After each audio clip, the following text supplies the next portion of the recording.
दोस्तों, एक गांव में एक साधु रहता था। वह जब भी नाचता था तो बारिश हो जाती थी। एक दिन गांव में शहर से 4 लड़के आए। जब उन्हें साधु के बारे में पता चला तो वे उसे चुनौती देने पहुंच गए। लड़कों ने गांव वालों को एकत्रित कर कहा कि हम नाचेंगे तो भी बारिश होगी, यदि हमारे नाचने से बारिश नहीं हुई तो साधु के नाचने से भी बारिश नहीं होगी। लड़के बड़े घमंडी थे। वे गाँव वालों के सामने साधु को गलत साबित करना चाहते थे। उन्होंने सबके सामने नाचना शुरू किया। पहला लड़का आधे घंटे नाचा लेकिन बारिश नहीं हुई। वह थक हार कर बैठ गया। फिर दूसरा 1 घंटे नाचा लेकिन बारिश का नामो निशान नहीं मिला। इसी तरह बाकी 2 लड़के भी नाच कर थक हार कर बैठ गए लेकिन बारिश नहीं हुई। अब साधु के नाचने की बारी आई। वह 2 घंटे नाचा लेकिन बारिश नहीं हुई। हालांकि उसने नाचना जारी रखा। उसे नाचते हुए शाम हो गई। वह फिर भी नाचता रहा। अचानक बादल गरजने लगे, फिर बारिश होने लगी। यह देखकर लड़के हैरान हो गए। उन्होंने साधु से पूछा, बाबा हम नाचे तो बारिश नहीं हुई लेकिन आप नाचे तो हो गई, ऐसा क्यों? इस पर साधु बोला, जब मैं नाचता हूँ तो 2 बातों का ख्याल रखता हूँ। पहला, मैं ये सोचता हूँ कि मेरे नाचने से बारिश जरूर होगी। दूसरा, मैं तब तक नाचता हूँ जब तक कि बारिश हो न जाए।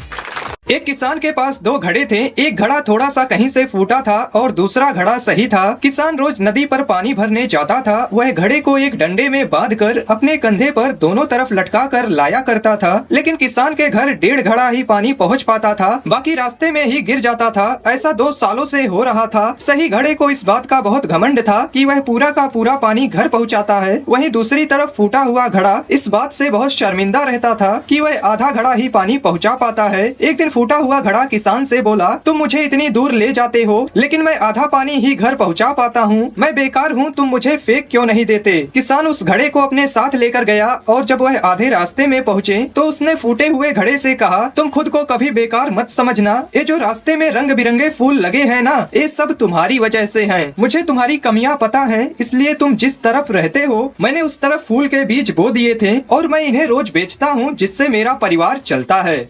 दोस्तों, एक राजा के यहाँ नियम था कि कोई भी गलती करता तो राजा सजा के तौर पर उसे शिकारी कुत्तों के आगे फिकवा देता और कुत्ते उस इंसान को नोच नोच कर उसकी जान ले लेते। एक बार राजा के मंत्री से कोई गलती हो गई। राजा क्रोधित होकर मंत्री को शिकारी कुत्तों के आगे फिकवाने का आदेश दे डाला। मंत्री बोला, महाराज मैंने आपकी 10 साल तक सेवा की है, मैं सजा पाने से पहले आपसे 10 दिनों की मोहलत चाहता हूँ। राजा ने उसे 10 दिन का समय दे दिया। 10 दिन बाद जब मंत्री को खूंखार कुत्तों के सामने फेंका गया तो हुआ उल्टा। कुत्ते मंत्री पर टूट पड़ने की बजाय प्यार से उसके हाथ पैर चाटने लगे। दोस्तों, यह देख राजा और बाकी दरबारी हैरान हो गए। राजा से रहा नहीं गया। उसने मंत्री से पूछा, ये कुत्ते तुम्हें काटने की बजाय तुम्हारे साथ खेल क्यों रहे हैं? दोस्तों, मंत्री बोला, महाराज याद है मैंने आपसे 10 दिन की मोहलत ली थी। मैं उस गार्ड के पास गया जो इन कुत्तों की देखरेख करता है। मैंने उससे कहा कि अगले 10 दिनों तक इनकी देखरेख मैं करूंगा। मैं रोज इन कुत्तों को नहलाता, खाना खिलाता और इनकी खूब देखभाल करता। ये कुत्ते खूंखार होकर भी मेरे 10 दिन की सेवा नहीं भूल पा रहे हैं और आप इंसान होते हुए भी मेरी 10 वर्षों की सेवा भूल गए और एक छोटी सी गलती पर